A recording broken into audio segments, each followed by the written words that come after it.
Okay, my name is Andrew Walker. I'm an engineer at iXsystems. I'm going to talk a bit about FreeNAS, TrueNAS, and Samba. The first bunch of slides are going to be ones that I amped from our marketing and sales department, so they'll look really pretty, and then we'll get into ones that I made that will look more like what's more typical. To put TrueNAS in perspective,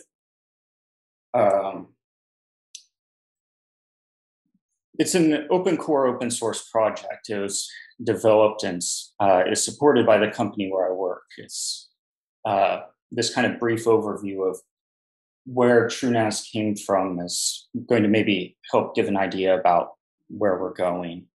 In 2009, iX became the backers of the FreeNAS project. We brought ZFS support into TrueNAS around 2009, and then in 2013 we started selling HA appliances and let's see, and that's when we really developed our TrueNAS product line, which is basically our software that's behind FreeNAS running on our hardware, and it's backed by support contracts. And up until 2020, we had two different software products with minimal differences between the two of them. The primary differentiator between TrueNAS and FreeNAS was the hardware it was installed on and the professional support contract that went with it. Recently, we brought those two projects kind of together, unified our branding and also the source repos on GitHub. So now, as we kind of are now advertising ourselves as TrueNAS, we're actually more open. You can see the bits and pieces that used to be kind of the secret sauce behind RHA and other things. We're trying to become more open to our community and develop with this more in mind. So our user base is actually quite large for the open core product. My involvement with the community primarily comes through our user forums, emails, bug tracker, and our user base is quite well distributed. One person who's on the forums might have a home NAS made out of spare parts from desktop computers, and the next one might have TrueNAS core deployed at his place of employment and be storing hundreds of terabytes of data. Both these users are important, and personally as a developer, this sort of connection to the community at large is helpful in that it gives me kind of a sense of responsibility to those who use our product. It's this can also lead to pretty high stress levels around release time. I probably communicate with our community, have maybe at least 100 interactions with them over the course of a typical week. And because of the varied and large user base, we get problem reports sometimes as a deluge at times. But my experience is that there's almost always something actionable in each report, a user files, even if it's something as simple as help text or the UI. Now, historically, our product, this is from the time when we had a FreeNAS product and TrueNAS product with separate branding. The FreeNAS was a community edition. We supported, this is kind of a very rough comparison of features that we had. The big differentiator between the two products once again is that the enterprise one, we didn't have support for VMs, jails, these plugins like Plex Media Server, because the focus on enterprise was having something that's always stable, supportable, and easy to work with. Then as we start moving into where we are currently, we have some things have changed. With our older version, we were relying on, for instance, when people needed encryption for data at rest, we're using Jelly, which is a FreeBSD specific technology for encrypting the entire storage pool. these days now we've switched to redirecting our users toward using native ZFS encryption, which is actually cross-platform. You can send an encrypted data set from a FreeBSD server to one that's running Linux, and it allows more fine-grained control for which bits of your data at rest are actually encrypted. You can do this at a file system level rather than doing it for the entire storage pool. We're also introducing a Linux-based product, TrueNAS Scale, which is clustered, and we'll have CTDB. It's currently in alpha. So there's been some announcements related to it, but our primary enterprise users are right now on TrueNAS Enterprise. So we have a very large user base, mixture of home users and enterprise users. And the question is, how do people actually use this? And in general, when it comes to file sharing, what we've noticed from the metrics that we have gathered, now this is primarily home users, we have about roughly 12% of users, this is out of 100%, right, each one. So 12% of users roughly have an AFP share configured or AFP turned on, and that's for AFP we're using Netatalk. About the same amount is the case for Pro FTPD. We have about 35% of people using the FreeBSD Kernel FS server, and about 80% are using Samba SMB. Now, the AFP numbers we've noticed are kind of trending downwards. People are for the most part migrating away from AFP and Netatalk to configuring SMB for macOS access. There are a few holdouts on this, situations where people have historically continued to use AFP. It's often in the enterprise space with media and entertainment. Back in the time period right around Samba, I think 4.7, 4.9, there are some M&E customers that basically had issues with certain software.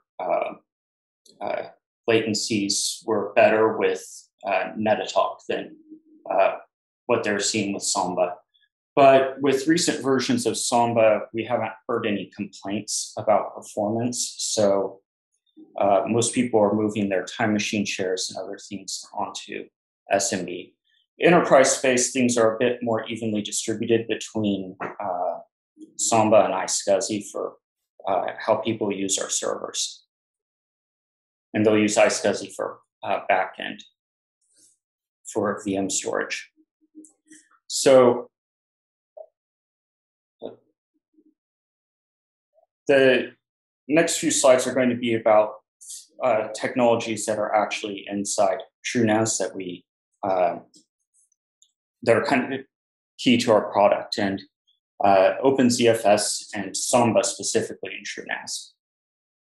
Now, OpenZFS is an open source storage platform. It includes functionality of both traditional file systems and also Volume Manager. It was originally a product of Sun Microsystems. Now, before Sun became defunct, they open sourced it under the Cuddle license, and it's now its own separate project on GitHub.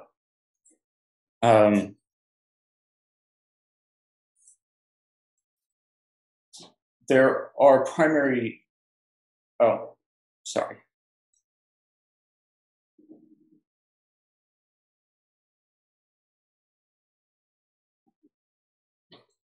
So one nice thing about OpenZFS is that it's cross-platform. I've actually created storage pools on FreeBSD, imported them into Linux, been able to read data from it. I can install the OpenZFS port on macOS, be able to import a pool. It's quite flexible in that way. the core concepts of OpenZFS, you have zpool, which is your overall storage pool for your data, and it can consist of more than one or more virtual devices, VDEVs, and you can have mirroring equivalent of RAID 5, RAID 6 across the particular VDEVs, and then stripe them and have quite large storage pools with a large amount of redundancy.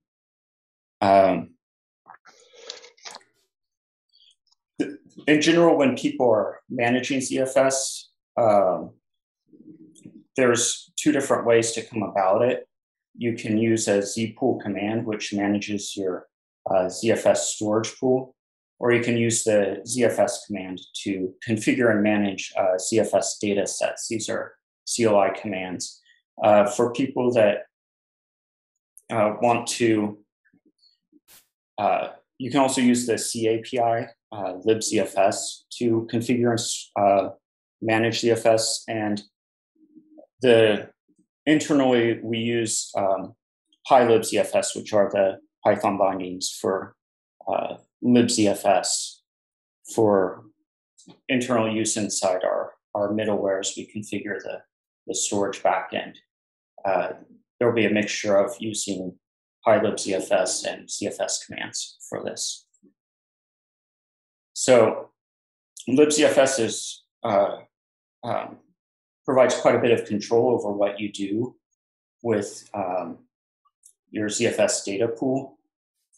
This is kind of a trivial example of one thing that we're able to do in this case. If I wanted to take a snapshot of a ZFS data set, it's quite simple. You can, basically the procedure is you get a ZFS handle, then you can, libzfs has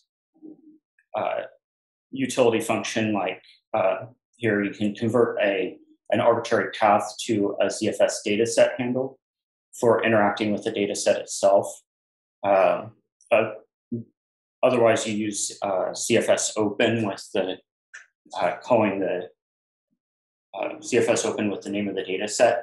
And once you get a ZFS handle, Z handle, you're able to take snapshots of the particular data set. In this case, this particular function would, you basically feed it a path and a snapshot name and be able to take a snapshot. With ZFS, there's quite a lot of flexibility with how many snapshots you can have. I've seen users with 10,000 snapshots or more. They're quite lightweight and provide you with a read-only copy of the file system at that particular point in time. With libzfs, you also have various functions that allow you to iterate over ZFS datasets. You can, once you obtain a ZFS dataset handle, you can iterate through snapshots that are available for that particular dataset. This is from the context of what I'm able to do inside Samba. So in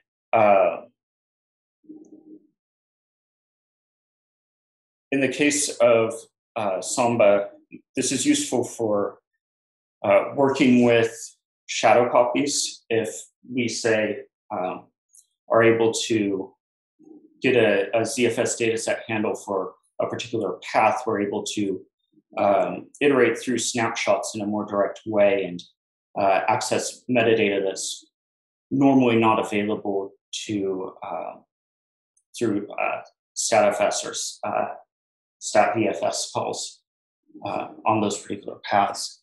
So the API for working with snapshots is pretty simple. When you call the iterator function to iterate through the snapshots for a particular ZFS dataset, you're able to, you'll be provided with a callback function with a ZFS handle that you're able to use to get things like when the the snapshot was created. In this case, what I do here is basically I can determine whether or not the snapshot is something that I want to include in the overall list of snapshots that I'm building out. I can then take that and add it to a particular snapshot list that I'm building, those sorts of things. And this is an example of usage of libzfs to iterate through snapshots for a particular path. Now, that was kind of a messy presentation of it, sorry.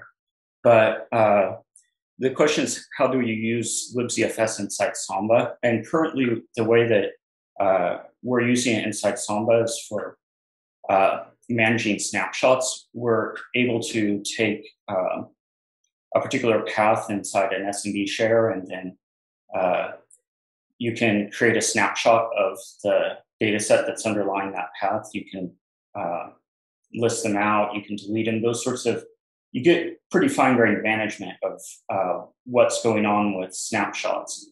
You can also create data sets on the fly, and you can manage user and group quotas. Maybe a concrete example of how to use this would be with shadow copies. We run into this problem sometimes where users will have 10,000 or 100,000 snapshots of a particular data set. And you really want to limit how many of those you present to a client, because you want to limit it based on what's actually relevant to them. And so, for instance, you can quickly at a glance see whether or not data has actually been, if there's any unique blocks or any data written specifically inside that snapshot, and you can automatically exclude ones that say don't have anything unique in them. And you, a lot of times you can pare down a list of what would normally be 1,000 snapshots to 100 that are actually relevant to what they're doing. This also allows us to implement the file system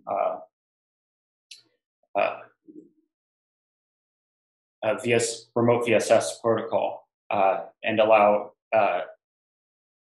basically hook into Samba's VFS and into those particular ones related to taking snapshots, and allow clients to be able to take and then separately present them using libzfs. And it also offers options for snapshot automation. For instance, users can, or you can, a concrete example would be a time machine backup. With libzfs, I've made it so that in certain configurations, a user can, when they have an SMB TrueConnect, we can automatically generate a unique ZFS data set for that user, and then basically apply some heuristics to see whether or not time machine backup has successfully completed, and then take a ZFS snapshot of it. And that will provide the administrator various points in time in which we have known good states for time machine backups, so they can they can, as an administrator, go in and kind of recover from any situation where a time machine backup has, say, the sparse bundle files gotten corrupted or has some other issue. They have a selection of various known good states. And the way this has kind of taken form over time is by creating a separate library and source3 modules in our Samba repo, SMB libzfs, which allows me to kind of interact with a lot of the libzfs functions, but in a way that's easier to work with inside Samba. So, for instance, putting the ZFS handles inside a TLX structure so that the destructor function is able to close the the data set handles when you use free, things like that, convenience functions and tying in more closely with what's going on in Samba, taking a SMB file name struct and being able to convert it immediately to a ZFS data set and whatnot. So that's kind of what's been going on from a Samba perspective in TrueNAS. I'll talk a little bit about where we're going in the future. So we're in the process of basing our product on FreeBSD 13. The current product is on FreeBSD 12. 13 is bringing in OPath support, ASLR, and various performance improvements. We're upgrading from Samba 4.12 to 4.14, which is in line with the VFS work that's Rolf's been doing and the rest of the Samba team. There have been, and I'm also working on various improvements to, and working on a separate KQ-based T-event backend for Samba itself, and improving our libzfs integration. KQ and Kevent in FreeBSD, it's basically their equivalent of something similar, provide something similar to epoll on Linux.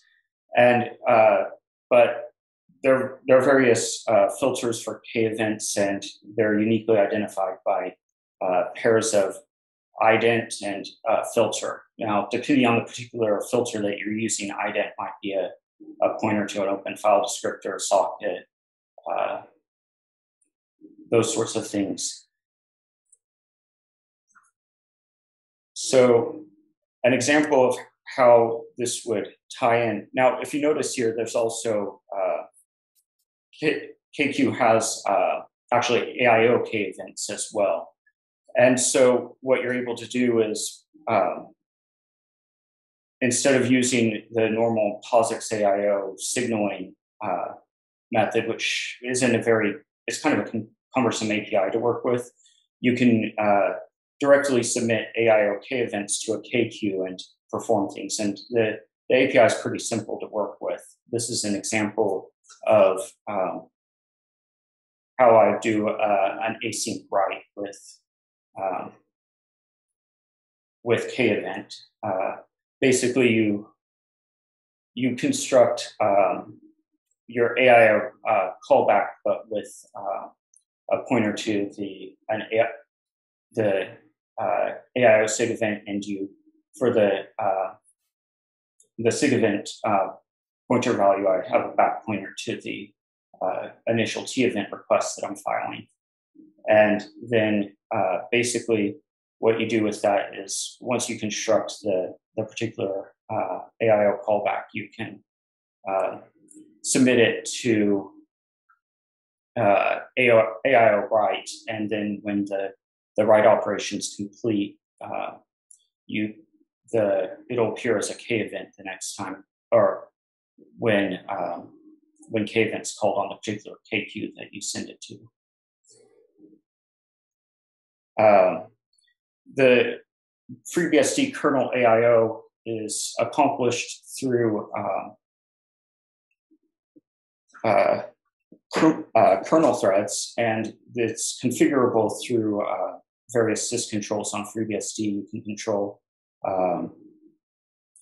the permitted queue depth. You can control the number of AIO threads or processes that FreeBSD is able to create. You can view the current queue depth, current count, how many processes are currently in use, those sorts of things. As we're starting to develop Scale, there's an increased focus on having cross-platform compatibility. And a lot of this work has been, for me, has been focused on basically NFS v4 app will support in ZFS on Linux. So in my test environments, I've been able to get this mostly working. You can see here that I'm able to get an ACL on, at the top, this is a FreeBSD box. I call get FACL on a particular file where I've have an NFSv4 ACL set locally. Then I do a ZFS send receive to send the data set over to a Linux server. And then when I SSH in, I'm able to basically see the same ACL on Linux. And I've been working on also enforcement of these inside ZFS and kernel. In this case, for instance, delete has been set on a particular file, and I didn't set it on this one here. And ZFS is actually enforcing this particular semantic on Linux. So the parent directory, the user doesn't have write access, but he's able to delete because the NFSv4 ACL has delete granted, but on the file where he doesn't have it, he's not able to delete, fails with EPROM. And over the over SMB protocol, I'm able to actually see the underlying ZFS ACL as well. And in this case, the way that I'm accomplishing this is I'm using, I'm basically taking the internal ZFS NFS4 ACL and I'm presenting it as an iterators in the system namespace and using the VFS NFS4 iterators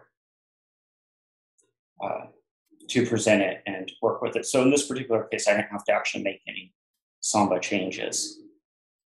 Sorry, I've been a bit scatterbrained today, but this is kind of what I've been working on recently. And yeah, I guess I'll open it up to questions. I'm sure there'll be a lot of them.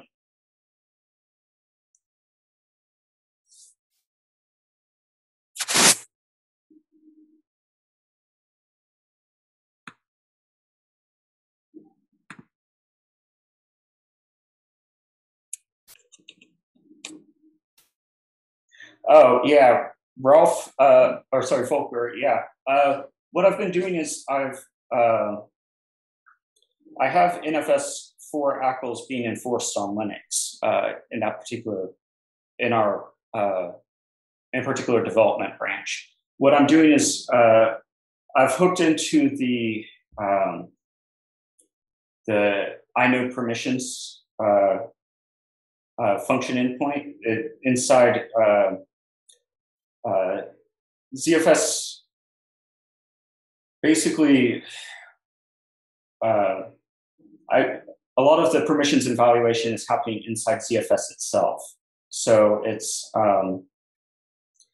they're actually being enforced by the kernel and in that particular example. And you set and retrieve those ACLs via iterators calls, general iterators calls. Yeah, they're being set and gotten by general iterators calls. I've also written an API to make it more convenient to work with, and I have a tool set. In this case, NFS4 XCR get FACL, set FACL. I'm sure you do know, but there's Andreas Grünmacher's Rich ACLs toolset also. Have you looked at that? Yeah, I have. The problem I had with the Rich ACLs itself was it'd have to change I think I'd have to change the internal ACL representation inside ZFS. Okay. So it makes it a bit difficult. In this case, this can work without making any kernel changes at all on the Linux kernel, just using ZFS. But there are some edge cases with NFS4 ACLs, which I'm sure everyone's familiar with, where the delete semantics can be a little bit more fine-grained than what you see in typical POSIX permissions. Like, for instance, with the Linux VFS will deny delete if you don't have write access in the parent directory, but in some cases with NFS4 ACL combinations, you can delete.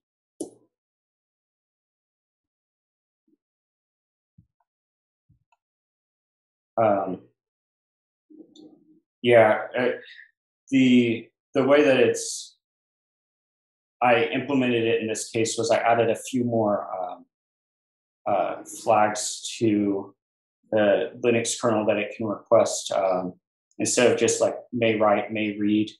Also, I extended that particular set of things that can be requested through the inode permissions to include may delete child, those sorts of NFS4 specific items. But this was just in my particular development branch. I mean, this is just great. The other file system that does NFS4 ACLs, but essentially with an API on their own, is GPFS now. But now having a free alternative is just great.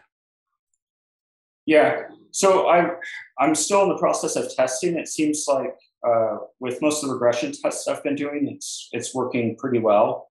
The main problem with NFS4 ACLs is providing useful management tools for users too, because you don't really want to just recursively add an entry across a whole file system. That's not really how Windows admins work with the NTFS, though.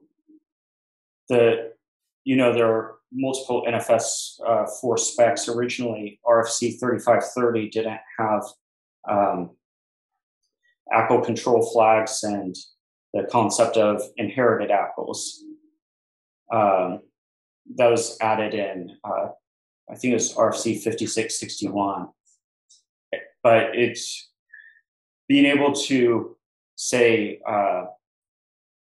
disable auto inheritance on particular parts of a file tree is really important for Windows admins, and being able to actually propagate NFS4 ACLs is important.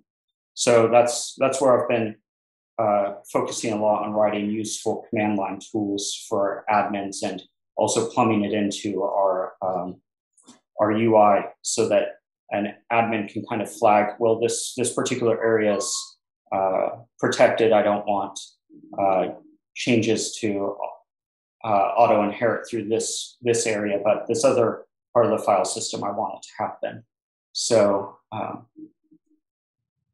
yeah. So do those changes require updates to the on-disk format of the ACL? No. In the case of ZFS, I'm just using what's on disk already on ZFS. Oh, cool. So it's all in the libraries above it. Well, the ZFS in ZFS that ACLs are NFS4 ACLs are stored in an attribute, but they're always present. Even when you're using ZFS on Linux, there's still an on-disk representation of the POSIX mode. But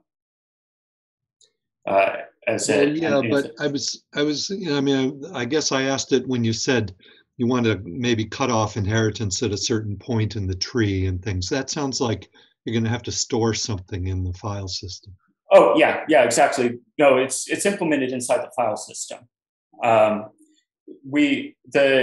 If you look at the spec in RFC 5661, it has overall flags that apply to an NFS4 ACL that you can set a protected flag. And so in this case, with the protected flag, what would happen is the interface that users are using to manage the ACLs on the file system would have to be aware of it. And then when it hits that particular area, say I'm using FTS3, I'll just set the FTS skip flag when I encounter a particular area where ACL protected set. I guess I'm just exploring the concept of whether a user will have a flag day if they want to upgrade their behavior, where they write a whole bunch of new stuff into the ACLs of their file system and start, moving ahead in the world. It sounds a little bit disruptive, but maybe doable. Yeah, the native NFS4 ACLs have been in FreeBSD for ages. I think they were introduced in 2009. So there are some quirks to how you end up making sure that you're compatible with applications that are maybe not ACL aware. There are ways to basically you end up with a POSIX mode being synthesized from the particular ACL entries. Maybe I'll reshare my screen so I can give a concrete example. Can you guys see my screen? Yeah. Okay, let's see. So that's not happy there. Let's close a few things.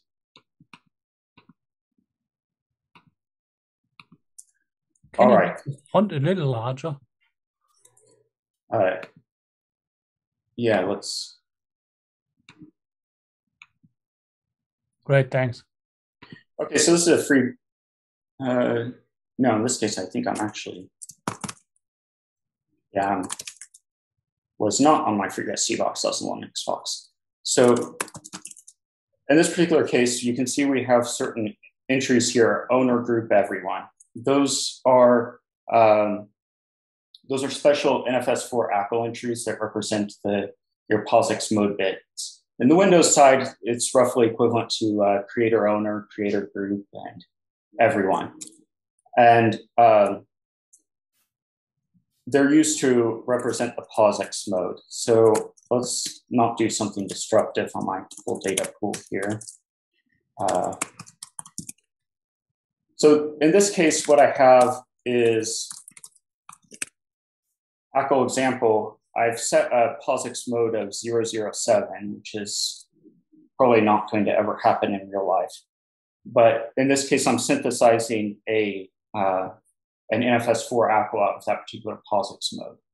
And the way it's synthesized is by dealing with setting deny entries, because in the case of everyone applies to literally everyone in the file system, including the owner group. So any particular bits that aren't granted to owner or group but are granted to everyone, you have to set separate deny entries. Now, you can, the interplay between how you set a particular POSIX mode and an NFS4 ACL can be complicated. ZFS controls the interplay between them by the ACL mode property. So, for instance, if I check on what I have right now for this particular file system, dozer ISO, I have pass-through set.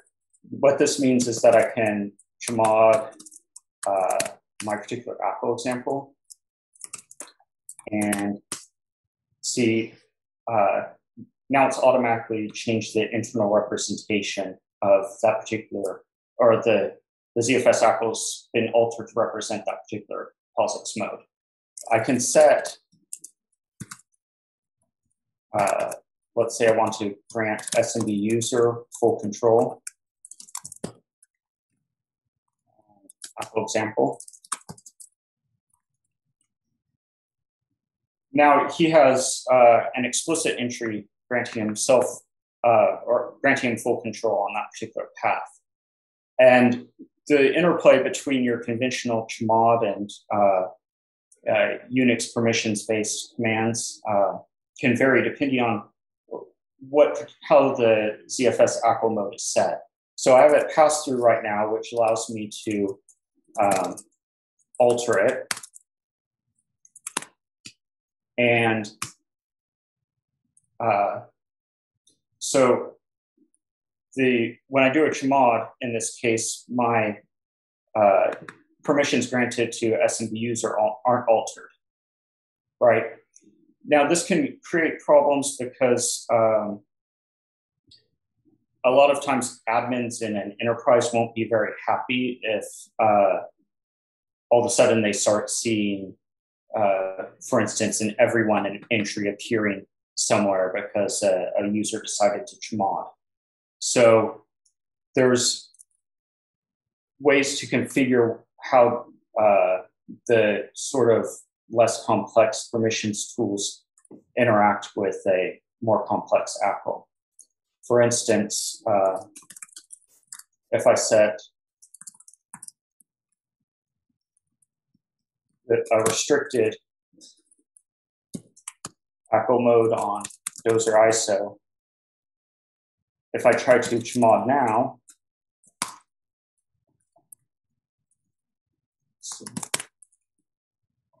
it fails with operation not permitted.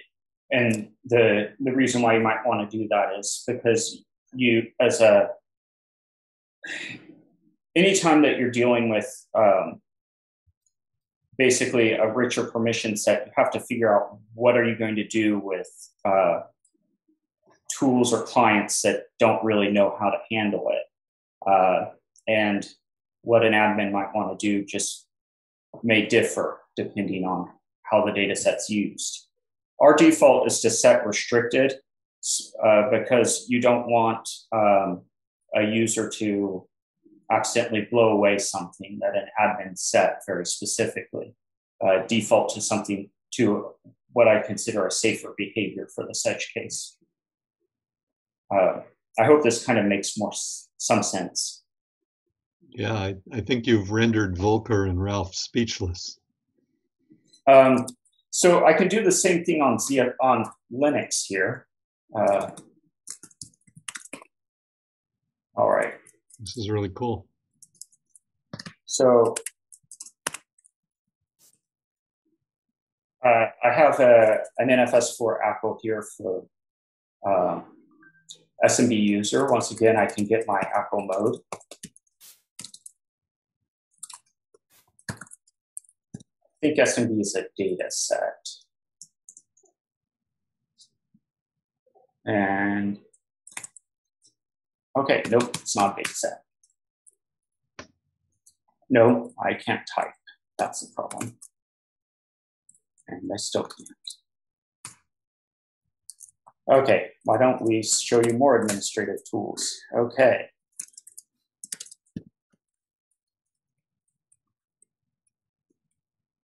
Our ACL mode on Dozer NFS4 is restricted.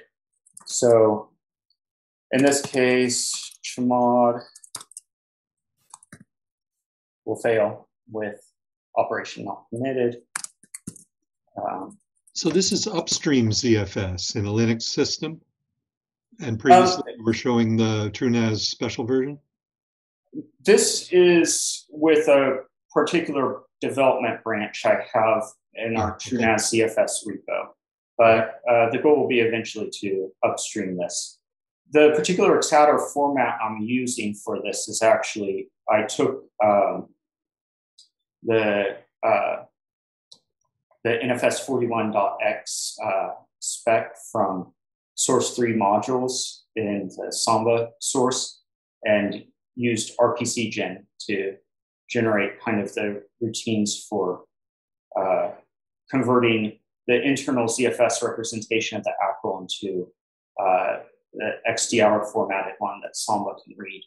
So in theory, that same spec can be used in other places. Like I can create a Ganesha module to interact with the same on-disk iXsystems. So in this case, let's see, I can set the ACL mode to pass through for Dozer NFS4. What was it? SMB. There's that. And I can now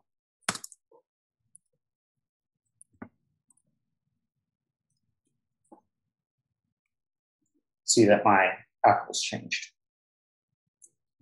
So as I gave it in the previous example,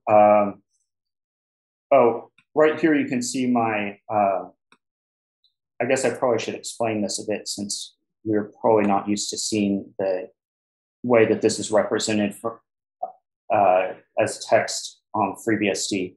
What I did is I took the FreeBSD routines for converting apples to text, to and from text, and I brought them over into Linux for interacting. So the tools have the same output on both FreeBSD and Linux. So right here is your access mask for the NFS4 apple. Read, write, execute, append, delete, delete child. Then this one would be delete. Then read attributes, read extended attributes, or read attributes, write attributes, read extended attributes, write extended attributes, read ACL, write ACL, write owner, and synchronize. And this over here are your particular access control entry flags. FD in this case would mean it inherits on files and on directories. So if I touch a file inside the SMB directory,